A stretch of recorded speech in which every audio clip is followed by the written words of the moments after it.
Last week, Liverpool were finding it hard to score at home, but in the week they managed to slot it home 3 times with a win against Milan. Bournemouth themselves, well, they struggled in front of goal, and that penalty miss from Evan Nilsson, wow, it cost us dear, as Christopher Nkunku scored right at the end to deny Bournemouth even so much as a point. Welcome to the big match preview on Back of the Net. My name's Sam Davis. My name's Tom Jordan. Are you over the pain of the weekend's game, Tom? Yeah, I am. I actually don't think I was that infuriated afterwards, because I was really impressed by the performance, and it's one of them things. And I think the week prior, or 2 weeks prior, when we went to Everton and obviously played really poorly and we won the game, you know, sometimes it goes the other way, and it happened really quickly. So I think to get 3 points out of them too, I'll take it. And the fact that, again, similarly to Newcastle, we played a team with European ambitions at home and we're the better side. We were the better side by a mile. Unfortunately, we just didn't have that clinicality in both boxes in the end. But that's what players like Nkunku and players of 60, 70, 80, 100 million do. Do you know what I mean? And that was the difference. There was a time where we played Liverpool and everything they did was clinical, but thankfully that was not the last time. But the last time, we still lost the game, as we always seem to do. Here's what happened.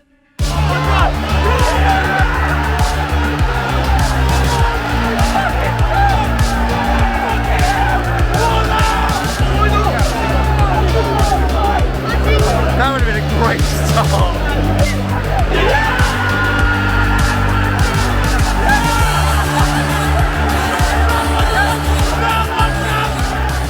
I need to renew my passport. I need to renew my annuity. Come on!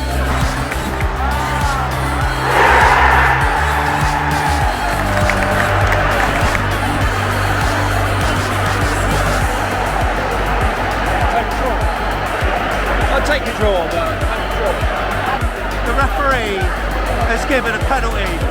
Such an embarrassing decision from the Premier League once again. Yeah! Went straight to him. Great save from Neto, great save. Contact, yeah, contact. Wow, wow, wow.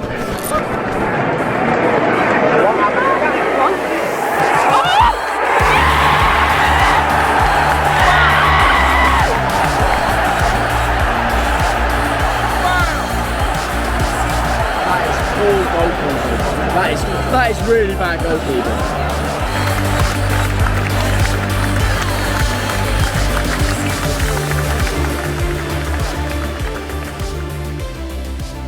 Well, I said we always seem to do it. We have managed to get a point there once at Anfield, 2-2 draw, but that one was a 3-1 defeat. We started off scoring twice in the first few minutes, and only one of them counted, Tom. Yeah, I remember, was it Jaden? Anthony had one disallowed. And then he was causing some problems. They had a high line. We were causing a few problems. Obviously, right at the start of Iraola ball, if you like. But Semenyo done what Semenyo does, scored a really important goal. And then we were looking good in the game. I think Diaz pulled one back, didn't he? And then I remember it was just before half time. When I say it was just before half time, it was just before I go for a pint. Of course. I remember seeing it just before I was going down, and I still don't think that's a penalty. I think it was Joe Rothwell. Yeah, that's right. And they went down quite easily. I think it was it Szoboszlai? I want to say Szoboszlai. And Salah, did he miss the pen and score the rebound? Yeah, Neto saved the penalty. And then I remember second half thinking, keep it 2-1 as long as possible and see if we can nick something. And then McAllister got sent off, and we really thought, here we go. If we got to play, half an hour or whatever it was against 10 men, we got a chance. But 4 minutes later, McAllister, Diogo Jota got the third. So that kind of killed us a little bit. And we huffed and puffed. But they had a little bit too much quality on the day. But it was a respectable performance, one that at the time. And it was much better than the time before, put it that way. So the Liverpool players that night would have been painting the town red. We're at the QP where we're painting the pub red. You can see people hard at work in the background, including Joe, and Simon's here as well. And you know what? It's slowly coming together, because this is the side room. So as you walk in from the car park, turn left, and then you are in the room that we are redecorating, which is going to be it's going to be a hub of Cherries activity, not least the studio, Tom. And you see that back wall at the moment looks a bit kind of all over the place. It's been sanded, it's been sugar soaked and stuff. There's going to be a big mural of Dean Court on that. We're going to have Lovely. some little cherry trees and stuff. There's going to be a black sofa, mate. Have guests in. My face and anywhere? Or? We may even have a launch party as well. Put my face anywhere? Or? What? Put my face up? Or? Maybe. No. Maybe. But this is the place to enjoy every single pre-match, and make sure you get here for the next one, because you know what? Hopefully things will all be good and everything will be ready. And look, if you've got any stuff that you want to donate to pad out the QP, we've said this before, just get in touch with us. Send us an email to fans@afcbpodcast.com. If you've emailed already, I promise I will get back to you. It's just been a little bit mad recently in terms of all the admin that we've got to do, but we would love to adorn it on the walls here. So yeah, thank you very much for that. Make sure you visit the QP. All the links are in the description below. So we're playing a Jurgen Klopp-less Liverpool, mate, which is weird, and we had some famous matches against them. The 2-2 at Anfield was good. I mean, there's been a couple of wins as well at home. Yeah, there is. Obviously, the one that stands out was that 4-3 thriller.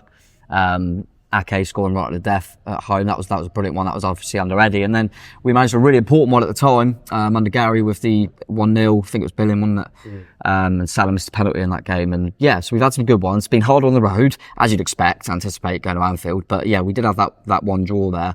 But yeah, they've been pretty formidable under Jurgen Klopp. So yeah, some new era for them. Started pretty well, obviously, as we'll come on to had a little bit of a bump recently, but they're still looking in a good place, and the squad's still pretty much the same as it has been for a while now. The transition has been relatively flawless, but yeah, the fly in the ointment was that game against Nottingham Forest, where Forest set up really well to deny Liverpool, but I don't think Liverpool were at it. But it's fair to say that they reacted in the week against Milan in a performance which I just thought just exuded class. I mean, Milan I don't quite know how bad they were, but was it Liverpool? Yeah. Maybe a case of Liverpool making them poor, but they could have had 5 or 6. They hit the bar twice. They had plenty of chances to kill the game off earlier than they did, but they look in a good place. But weirdly, I suppose, the Forest result for us wasn't ideal. I suppose for Depends how you look at Liverpool it, taking it maybe easier, because, that would be the worst thing if they got another loss. Yeah, because I always look at it, not that it makes too much difference, because it depends how you play on the day, but if they had lost to Milan, I'd go, how often did Liverpool lose 3 in a row? Probably not very often. I think, you can swing it both ways. I think if they had beaten Forest at home as expected, everyone would go, well, they're just winning every game, how have we got a chance? But now they've lost, we're going, I think they lose 2 at Anfield. Yeah. So, yeah, we'll have to remain to be seen. I think what we've both said off-air to each other is we certainly won't play how Forest played. Credit to them, it was a great game plan. They weren't a treat, but that's just not the way we do it, and nor would I want us to, because we're not suited to playing that way, and I think we will go a little bit more toe to toe with Liverpool, which ultimately I think might cost us, because I'd be very surprised if we get the clean sheet, but we'll probably have more opportunities going forward as well. So I'm just hoping if we nick an early goal again, you never know. But it's definitely one of them. No, there's no free hits in the Premier League when you want to get to where we want to get to, but certainly one of them few bonus games. I think Liverpool, City and Arsenal away are the only 3 that I would say are kind of bonus games. So this is one of them. We've seen the results just scrolling up the screen there as Tom was talking of how Liverpool have done this season. They've played the same amount of games that we have, of course, just exchanging our Carabao Cup exit to West Ham. They played, of course, the Champions League game in the week. So look, here's some stats to make you cry and possibly even want to turn off the video. Liverpool have won 9 of their last 10 Premier League meetings with Bournemouth. We've lost 9 of our 10 away games at Liverpool as well. And Bournemouth have only won 2 of their 29 Premier League away games against teams starting the day in the top 4, losing 25 of those matches. We did have a couple of exceptions, 2 draws and 2 wins, which were both at Stamford Bridge against Chelsea. So look, it's going to be a difficult proposition. Why are you telling me to chill out? Because that's what they're there. Stats like that are there to be broken. I mean, what was our last away game? Everton. Everton. What did I say to you? We've never left Goodison happy. How happy were you at the end? Yeah, very. Things are changing. We've also never lost to an Arne Slot side. Yeah, we haven't played one, but we never lost. So get any stats you want. I'm looking at their injury news though, and they haven't really got any, so it's a bit of a worry. And of course, Liverpool are now spearheaded in the recruitment department by an ex-Cherry, Richard Hughes, of course, who went there in the close season. And that was really interesting because there was no activity from Liverpool for quite a while in terms of incoming signings, and there was a lot of chat about Richard Hughes online saying, you know, you're doing nothing, etc. But, you know, then they start the season as they do. They did get a couple of reinforcements in, did they? Yeah, obviously we were hoping that we would get Mamadashvili as part of it, but he's gone back out on loan to the club they signed him from, so it is what it is. But yeah, they managed to do a bit in the end. It was Chiesa, wasn't it? I think that's how you pronounce it, from Juventus, who it sounds like is kind of ready to go now, so will probably be available to him. Good signing, shrewd business at 12 million as well, by the way, so good recruitment from Liverpool there, in my opinion. They've had a few that have disappeared, some faces that we recognise. Nat Phillips, of course, that's only a loan move to Derby, but love that player. Nat Phillips in the air.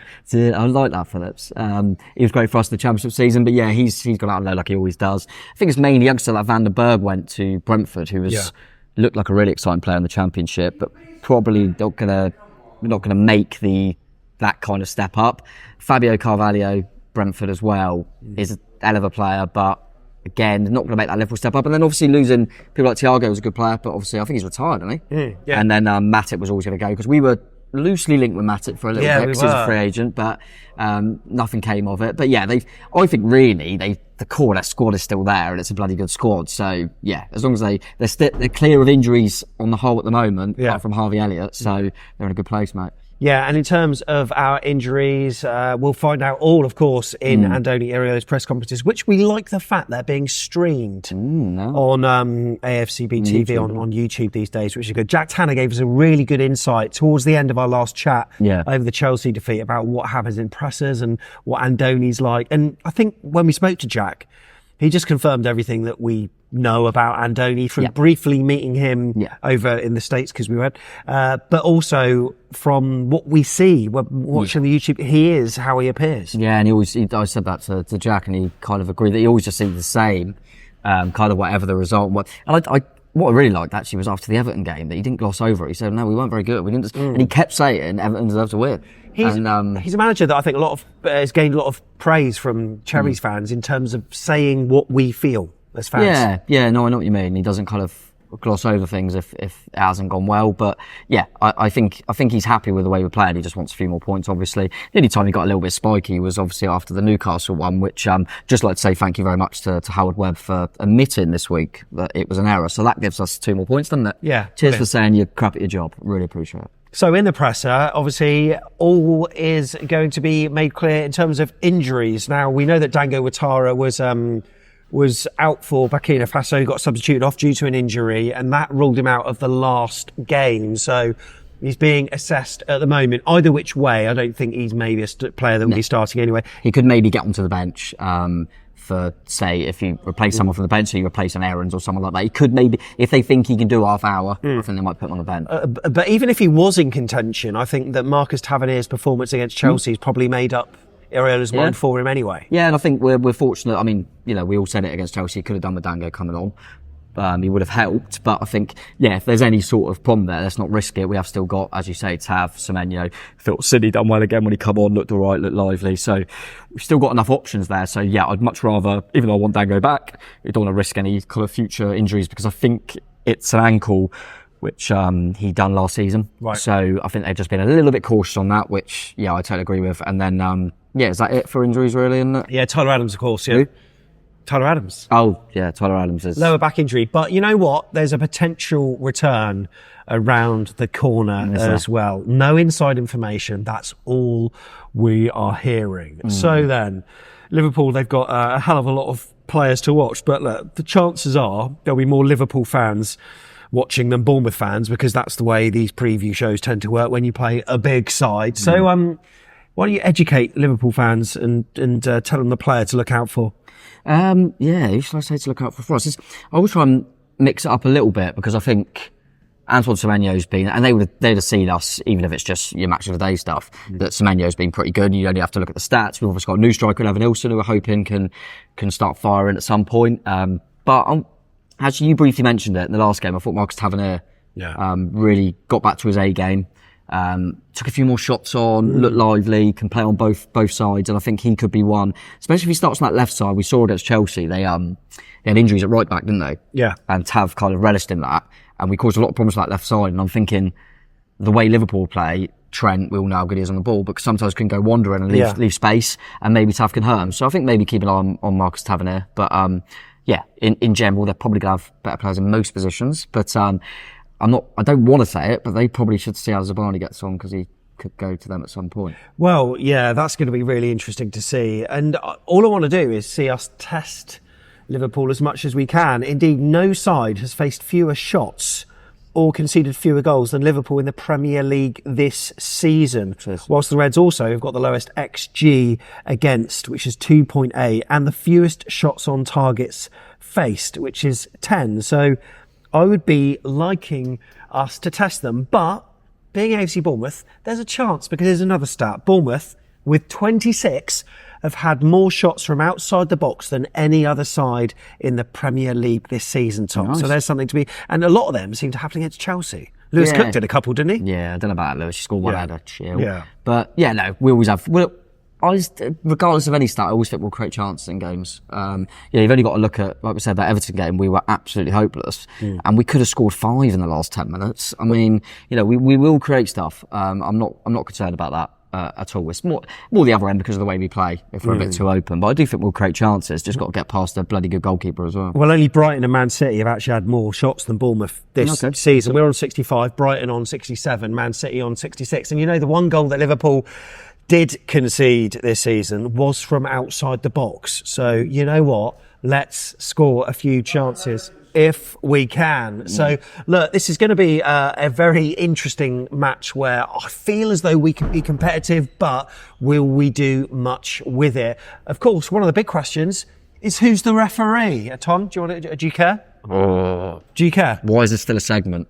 Tony Harrington. I don't give a shit. He was our ref for the home game last season against Manchester United, the one where we should have got a penalty. Lovely.